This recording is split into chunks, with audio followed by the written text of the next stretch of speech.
All right, so picture this, right? I'm standing there in my ratty pajamas, the ones with the faded cartoon cats. My hair probably looks like a bird's nest that's been through a hurricane, and my mom is still kind of sprawled out on the kitchen floor, looking like she's taking a very dramatic nap. And across from me, framed perfectly in our doorway, is this man. This man. He looks like he just stepped out of a magazine, all crisp suit, expensive watch, and a perfectly sculpted jawline. And he's standing next to a black SUV, the kind that looks like it costs more than our entire neighborhood combined. And all I can think, in that moment, in my 11-year-old brain, is, did I accidentally call the bat signal instead of 911? Yeah, that's not how you expect your Tuesday morning to go, is it? Especially when you're just trying to get help for your mom. But let me back up a little, because trust me, this story has more twists than a pretzel factory. My name is Lily, and I live with my mom, Sarah, just the two of us. Our house is cozy. That's the word realtors use for small and probably needs a new coat of paint. It's on a quiet street, the kind where everyone knows everyone else's business, and the biggest drama usually involves Mrs. Henderson's prize-winning petunias. Our life was pretty simple, pretty normal, if you consider normal to be a constant juggling act of school, work, and trying to make ends meet. Mom works super hard. She's a waitress at a diner downtown, and she's always on her feet, always smiling, even when I know she's totally exhausted. She's the best mom in the world, seriously. She makes the best pancakes, she always knows how to make me laugh, and she's got this way of making even the toughest days feel a little bit brighter. We don't have a lot of fancy stuff, but we have each other, and that's what really counts, right? So, this particular Tuesday started out like any other. The sun was just starting to peek through my window blinds, painting stripes of light across my messy room.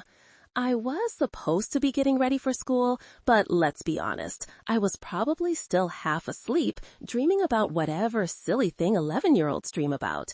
Maybe a new video game, or finally mastering that tricky jump rope trick. Mom was already up, of course. She's always up before me. I could hear the familiar sounds of her moving around in the kitchen, the clinking of coffee mugs, the soft sizzle of bacon on the pan. It was a comforting sound, a normal sound. It was the sound of our ordinary life. I eventually dragged myself out of bed, still in those cat pajamas. They were super soft and comfy, even if they were a little too small now. I stumbled into the kitchen, rubbing the sleep from my eyes, ready for my usual breakfast of whatever Mom had managed to whip up. She was standing by the stove, humming a little tune, her back to me. The smell of coffee and bacon filling my stomach rumble. "Morning, sleepyhead," she said, without turning around, her voice warm and a little tired. I mumbled something incoherent, probably a morning or a smells good, and shuffled over to the table. I sat down, propped my chin on my hand, and watched her. She was stirring something in a bowl, her movements a little slower than usual, I noticed, but I didn't think much of it. She's always tired. Being a single mom who works long hours, it's no joke. I get it. I really do. She poured the pancake batter onto the griddle, and I could hear the satisfying sizzle. Then she took a deep breath, a really deep one, and she swayed a little, just a tiny sway, almost imperceptible. I probably wouldn't have even noticed if I hadn't been staring right at her. "Mom?" I asked, my voice a little quiet. She didn't answer. She swayed again, a bit more this time, and she put a hand up to her head, almost like she was trying to steady herself. Her eyes were closed. My heart started to beat a little faster.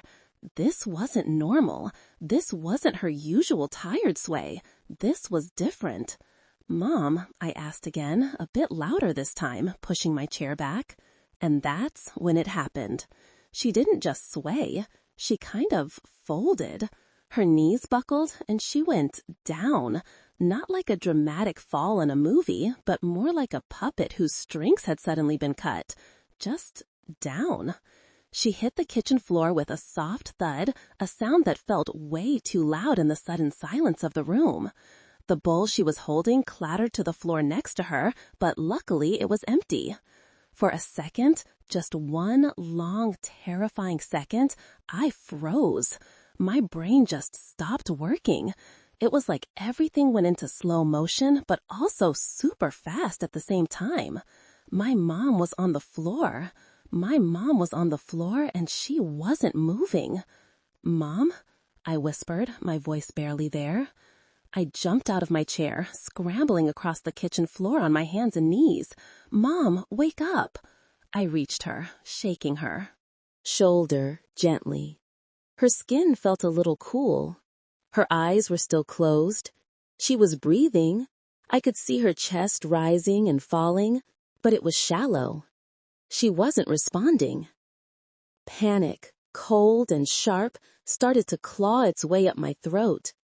This was bad, really bad. I'd never seen her like this. Never. My mind raced, trying to remember everything she'd ever told me about emergencies. "If something bad happens, Lily, call for help. Call for help." Okay, call for help. But who? Who do you call? My eyes darted around the kitchen. The landline phone was on the wall, next to the refrigerator. It was an old phone, a really old one. We still had it because Mom said it was cheaper than everyone having cell phones, and it was good for emergencies. It had big, clunky buttons, and the cord stretched forever. I scrambled towards it, my hands shaking so much I almost dropped it when I yanked it off the hook. "What's the number? What's the number?" 911. That's it, 911. I knew that. Everyone knows 911. I pressed the buttons, my fingers clumsy and fumbling. 911. I pressed them hard, maybe too hard, as if the force of my finger could make the call go through faster. There was a dial tone, then a few beeps, and then a ringing sound. A very long, drawn-out ringing sound. It wasn't the quick, efficient ringing I expected from an emergency line. It was more like a home phone ringing. I held the receiver to my ear, my heart pounding like a drum solo in my chest. "Hello?" I whispered into the phone, my voice trembling. I expected a calm, professional voice, an operator, someone who would tell me what to do. Instead, a slightly gruff, slightly annoyed male voice answered. "Yeah? Who is this?" My eyes widened. That wasn't an operator. That wasn't a 911 voice. My stomach dropped. Oh no. Oh no, no, no. I must have dialed wrong. But how? I pressed 911, didn't I? I looked down at the phone. The buttons were big, but maybe my finger slipped. Maybe I hit a different number right after the one. Or maybe it was just a really weird operator. My 11-year-old brain was trying to make sense of something that made absolutely no sense. "Hello?" the voice repeated, a little more impatiently this time. "Is anyone there? This is a private number." A private number? My eyes darted back to my mom, still unmoving on the floor. I didn't have time for this. I didn't have time for a private number. My mom needed help. My mom fell down," I blurted out, my voice cracking. Tears were starting to well up in my eyes. "She won't wake up. I need help, please." There was a pause on the other end of the line. A long, awkward pause. I could hear a faint rustling sound, like someone shifting in a chair. "Your mom fell down?" the voice asked, sounding less annoyed now, and more confused. "And you called this number?" "I called 911, I insisted, my voice rising in panic. "I pressed 911. She's on the floor and she's not waking up, and I don't know what to do." Another pause. This one felt even longer. I could almost hear the gears turning in this stranger's head. All right, calm down, kid," he said, his voice surprisingly calm now. a deep rumble that was almost soothing, despite the strangeness of the situation. "Where are you? What's your address?" My address. Right. I knew our address. Mom had made me memorize it. I rattled it off, stumbling over the street name a little. 123 Maple Street, I said quickly. "It's a little blue house. Please, you have to help her." "Maple Street," he repeated, sounding like he was writing it down. "Okay. And your name, kid?" "Lily," I sniffled, wiping a tear from my eye with the back of my hand. "My name is Lily." "Okay, Lily," he said. "Listen to me. Stay calm. I'm going to send someone. Someone will be there very soon." "Someone?" I asked, confused. "An ambulance? The police?" "Just someone," he said, his voice a little clipped. "They'll help your mom. Just stay by the door, okay? And don't hang up until they get there." And then, without another word, the line went dead. Click. Just like that. I pulled the phone away from my ear, staring at it like it had personally betrayed me. Did he hang up? He told me not to hang up. What was that? Was that even a real person? My mind was spinning. I had called 911. I was sure of it.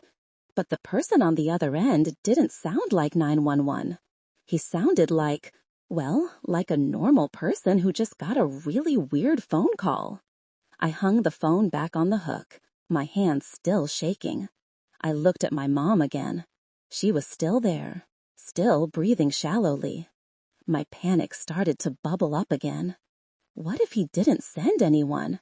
What if he was just some cranky old man who thought I was playing a prank? But he sounded serious, and he asked for my address. "Mom," I whispered, kneeling beside her again. I gently touched her cheek. It was still cool. "Help is coming. Someone is coming." I tried to sound. But my voice wavered. I wasn't sure if I was trying to reassure her or myself. I sat there for what felt like an eternity. Every tick of the old kitchen clock seemed to echo in the silent house. My ears strained, listening for sirens, for the sound of an ambulance, for anything that would signal help was on its way. But there was nothing, just the gentle hum of the refrigerator and the distant chirping of birds outside. I kept looking at my mom, checking her breathing, whispering to her, "Mom, please wake up, please." I wanted to cry, to scream, to do something, anything. But I knew I had to be strong. Mom always said I was strong. Minutes stretched into what felt like hours. The sun was getting higher, casting long shadows across the kitchen floor. The smell of bacon, which had been so comforting earlier, now felt heavy and out of place. I kept getting up and going to the window, peering out onto Maple Street. It was empty, completely empty. No ambulance, no police car, not even Mrs. Henderson's mailman. Doubt began to creep in, cold and insidious. Did I really call 911? Did I really dial the right number? What if I made a mistake? What if I dialed some random person's number? The thought made my stomach churn with a fresh wave of fear. What if no one was coming at all? What if I just told our address to some total stranger? My mom always warned me about talking to strangers. I went back to the phone, staring at it. I should call again. I should just try again. But my hand hovered over the receiver. What if I called the same person again? Or what if I called a different wrong number? I felt paralyzed by uncertainty. Just as I was about to reach for the phone again, a sound broke the silence. A low rumble. Not a siren. Definitely not a siren. It was a deep, powerful engine sound, growing louder, closer. It wasn't the sound of an old beat-up car or a delivery truck. It sounded expensive. Really expensive. My head snapped towards the window. I ran over, pushing aside the curtain and peered out. And that's when I saw it. It wasn't an ambulance. It wasn't a police car. It was a black SUV. But not just any black SUV. This thing was enormous, sleek, shiny. It looked like something out of a spy movie. It glided silently up our quiet street, pulling up right in front of our little blue house. It was so out of place, it was almost comical, like a tuxedo at a pajama party. My jaw dropped. This was the someone the strange man on the phone was sending?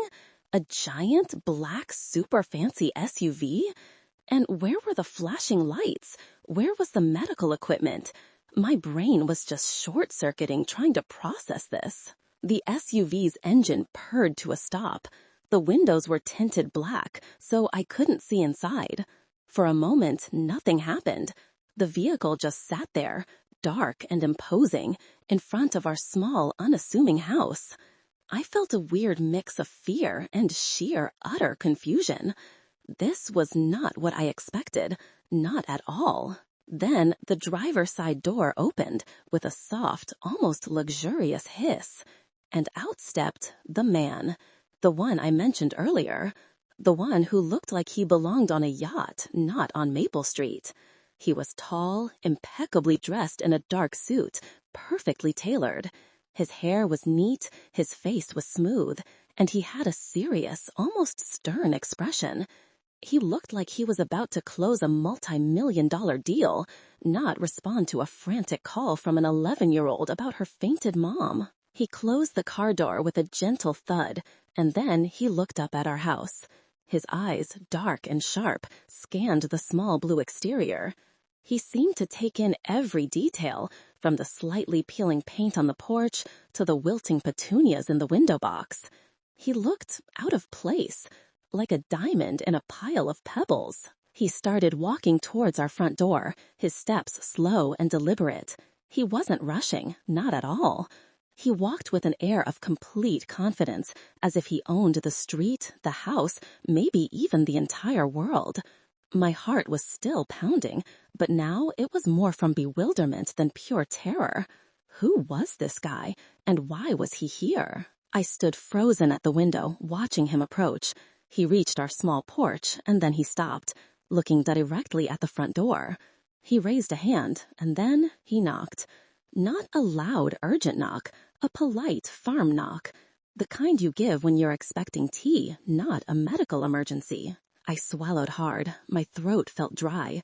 My mom was still on the floor. This man was at our door, and I had no idea what to do. The stranger on the phone told me to stay by the door, so I guess I had to open it, right? Taking a deep breath, I slowly, cautiously walked towards the front door. My cat pajamas suddenly felt even more ridiculous. I reached for the doorknob, my hand trembling slightly. I twisted it, and then, very slowly, I pulled the door open, just a crack. I peered out, my eyes wide, meeting his. He was even more imposing up close. His eyes were a startling shade of blue, and they seemed to bore right into me. He had a faint, almost unnoticeable furrow in his brow, as if he was trying to figure something out. "Hello?" he said, his voice deep and smooth, exactly like the voice on the phone. No doubt about it. This was the man I had spoken to. "Are you Lily?" I nodded, unable to speak. My voice had completely abandoned me. He looked down at me, taking in my disheveled appearance, my tear-streaked face, my cat pajamas. His expression remained unreadable. "You called for help?" he stated. Not a question, but a simple fact. I finally found my voice, a tiny squeak. "My mom, she's in the kitchen. She fainted. She won't wake up." I stepped back, opening the door wider, gesturing vaguely towards the kitchen. He took a step inside, his gaze immediately going past me, towards the kitchen. He saw my mom. She was still lying there, a small, still figure on our worn linoleum floor. His eyes lingered on her for a moment. Then he looked back at me. His expression softened, just a fraction. "All right," he said, his voice calm and steady. "Show me." I led him into the kitchen, my bare feet padding softly on the floor. He followed, his expensive shoes making no sound at all. He stopped beside my mom, kneeling down with surprising grace for a man in a suit. He didn't look grossed out or scared. He just looked observant. He gently felt her pulse, then checked her breathing. He did it all with a practiced ease that surprised me. He wasn't a doctor, was he?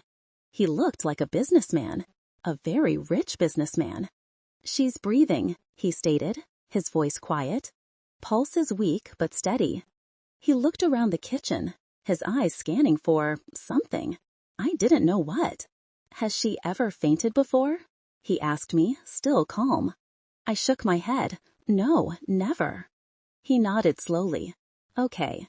He reached into his suit jacket and pulled out a sleek silver cell phone. It looked like something from the future. He tapped a few buttons, then held it to his ear. "It's Sterling," he said into the phone, his voice low and authoritative. "I'm at the Maple Street address. Woman is unconscious, likely fainted. Stable, but needs medical attention. Send a full medical team, and make it discreet. No sirens if possible. I'd prefer to keep this quiet." My eyes widened even further. A full medical team? No sirens? Discreet? Who was this guy? He was like a secret agent, but instead of saving the world, he was calling a fancy, quiet medical team for my mom. This was getting weirder by the second. He hung up the phone, then looked back at my mom. He seemed to be assessing the situation, making a plan. "They'll be here in a few minutes," he told me. "In the meantime, let's make sure she's comfortable. Do you have a blanket?" A blanket? Right, a blanket. My brain was still trying to process the no sirens part. Yeah, I stammered, pointing towards the living room. "On the couch." He nodded, then stood up. He walked into the living room, picked up the old, faded quilt we used, and brought it back. He knelt beside my mom again and gently draped the quilt over her. He even adjusted it so it covered her feet. It was a kind gesture, a surprisingly gentle one, from a man who looked like he spent his days in boardrooms, not kitchens. I stood there, watching him, my brain still trying to catch up. Who was Mr. Sterling? And why was he helping us? And how did he get my accidental 911 call? This whole thing felt like a dream. A very strange, very confusing dream. Just as he finished tucking the blanket around my mom, we heard another sound. This time it was a little more familiar. The faint, almost silent hum of another vehicle. But still no sirens. True to his word. Mr. Sterling walked back to the front door, opening it just as another black vehicle pulled up behind his SUV. This one was a little different. It looked like a very fancy van, but it had no markings, no flashing lights. It was just black and discreet. Two people, dressed in plain dark uniforms, stepped out. They carried sleek black bags, not the usual bulky medical kits. They looked professional, efficient, and very, very serious. They were like the medical equivalent of Secret Service agents. "Mr. Sterling," one of them said, a woman with short, practical hair, nodding respectfully to him. "She's in the kitchen," he said, gesturing. "Unconscious, likely fainted. Stable. Check her out." They nodded, and then, like a well-oiled machine, they moved into our house. They didn't make a fuss, they didn't ask questions. They just went straight to my mom, kneeling beside her, opening their bags. They were incredibly quiet, incredibly efficient. One of them, a man, pulled out a small device and gently placed it on my mom's finger. The woman started checking her eyes. I stood back, feeling completely overwhelmed. My small, normal kitchen was now filled with these strange, silent, professional people. And Mr. Sterling, the billionaire who was just standing there, observing, like he was overseeing an operation, which I guess he was. A few minutes later, the woman looked up. "Her blood sugar is very low, Mr. Sterling," she said, her voice calm. "And her blood pressure is quite low too, probably just exhaustion and lack of proper nutrition. We can administer some IV fluids and glucose here, then monitor her for a bit. She should come around soon." "Good," Mr. Sterling said. "Do what you need to do." They started setting up an IV drip. It all happened so fast, so smoothly. It was like watching a perfectly choreographed dance. I was just a bewildered spectator in my own kitchen. And then my mom stirred. A little groan escaped her lips. Her eyelids fluttered. My heart leaped. "Mom?" I whispered, rushing forward. Her eyes slowly opened. They looked unfocused for a moment. Then, slowly, they focused on me. "Lily?" she mumbled, her voice weak. What happened?" And then her eyes drifted past me, to the two medical professionals, to the IV drip, and then to Mr. Sterling, who was still standing there, watching. Her eyes widened. Confusion, then embarrassment started to spread across her face. "Oh my goodness," she whispered, trying to sit up. The medical woman gently stopped her. "Easy, ma'am. You fainted. We're just giving you some fluids." Mom looked at Mr. Sterling again, her cheeks flushing a deep red. I'm so sorry," she stammered, trying to pull the blanket closer. "I don't know what happened. And who are—" Mr. Sterling stepped forward, a faint, almost imperceptible smile touching his lips. It was the first time I'd seen him even hint at a smile. "No need to apologize, ma'am," he said, his voice still calm. "Your daughter called for help. I responded." Mom looked at me, then back at him. "Lily, you called him?" Her voice was a mixture of confusion and horror. I nodded, feeling a fresh wave of embarrassment wash over me. "I tried to call 911, Mom," I explained, my voice small, "but I think my finger slipped." Mr. Sterling raised an eyebrow. "Slipped?" "Yeah," I said, feeling my cheeks get hot. "You know how the 1 button is right next to the 2 button, and the 9 button is right above the 6 button?" He nodded, a hint of amusement in his eyes. "Well," I went on, "I think when I pressed the first one, my finger kind of slid over to the 2, and then when I pressed the second one, maybe it slid to the 0. So instead of 911, I think I actually dialed 920. There was a moment of silence. The medical team continued their work, but I could see one of them trying to stifle a smile. Mr. Sterling's faint smile returned. 920, he repeated, almost to himself. "And you believe that, by some incredible cosmic coincidence, 920 is my personal unlisted direct line?" I shrugged, feeling totally embarrassed. "I don't know. It was ringing, and then you answered, and you said it was a private number." He leaned back against the kitchen counter, crossing his arms. He looked like he was genuinely considering this. "You know," he said, a thoughtful expression on his face, "my personal line is indeed 920. It's a very old number, one I've had since cell phones were ubiquitous. It's only known to a very, very select few, and it's set up to bypass all my assistance and security protocols for truly urgent matters." My jaw dropped. Mom's eyes were wide.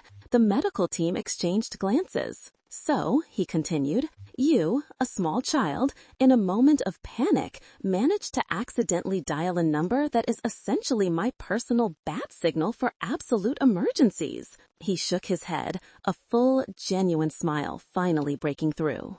It transformed his stern face, making him look almost friendly. "That is quite possibly the most remarkable accidental emergency call I have ever encountered." Mom, despite her weak state, let out a small, embarrassed laugh. I can't believe this," she said, shaking her head. "Lily, you really outdid yourself this time." I just shrugged, feeling a mix of relief and utter mortification. I mean, who accidentally calls a billionaire when their mom faints? Only me, apparently. The medical team finished administering the IV. "She's stabilizing nicely," the woman said. "We'll stay here for a little while to monitor her, and then we recommend she rests for the rest of the day and eats something substantial, lots of fluids." "Thank you," Mom said, her voice stronger now. "Thank you all so much. And Mr. Sterling, I really don't know what to say." Mr. Sterling waved a dismissive hand. "No need, ma'am. As I said, your daughter showed remarkable presence of mind, and sometimes even the most improbable events lead to the right outcome." He looked at me and his smile broadened. "You did well, Lily. Very well." My cheeks burned. Getting praised by a billionaire for accidentally calling him instead of 911 was probably the weirdest compliment I'd ever received. He stayed for a little while longer, just observing, making sure everything was under control. He even made a few calls on his fancy phone, presumably to cancel whatever important billionaire things he was supposed to be doing. He never once made us feel like we were inconveniencing him, even though we totally were. Eventually, the medical team packed up their discreet black bags. Mom was feeling much better, though still a little weak. She was propped up on the couch in the living room, sipping on some apple juice one of the medical people had brought. Mr. Sterling walked over to her. "Miss Sarah," he said, his voice gentle, "please take the rest of the week off. Rest. Eat well. Your health is important, and Lily needs you." Mom's eyes widened. "Take the week off? Mr. Sterling, I can't. I have bills to pay. I have work." He held up a hand. "Consider it a personal favor, or a corporate sponsorship, if you prefer. My team will handle all the arrangements with your employer. Your wages will be covered, and I'll arrange for a nutritionist to visit you, just to make sure you're getting proper meals." Mom was speechless. Her mouth opened and closed a few times, but no words came out. I think her brain was just short-circuiting again. "And Lily," he added, turning to me, "perhaps it's time for a new phone, one with clear, easy-to-read buttons, and maybe a pre-programmed 911 button that can't be accidentally misdialed." I giggled. "Okay, Mr. Sterling." He gave us one last kind smile, then turned and walked out of our house. The medical team followed him. He got back into his sleek black SUV, and with another soft, luxurious hiss, the door closed. The van followed, and then, just as silently as they had arrived, the two black vehicles glided away from our little blue house, down Maple Street, and disappeared around the corner. And just like that, our quiet street was quiet again. Our small house was small again, and our ordinary life, which had been turned completely upside down for a few hours, started to settle back into its familiar rhythm. Except now, we had a story. A really, really unbelievable story. Mom and I just sat there for a long moment, staring at the empty doorway. Then Mom looked at me, her eyes still a little wide with disbelief. Did that just happen?" she asked, her voice a whisper.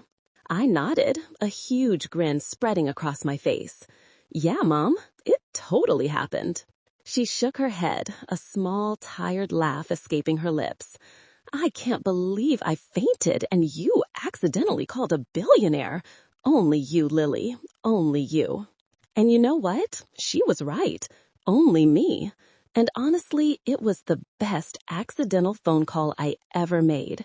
It taught me that sometimes, even when you mess up completely, even when things go totally sideways, help can show up in the most unexpected and ridiculously fancy ways.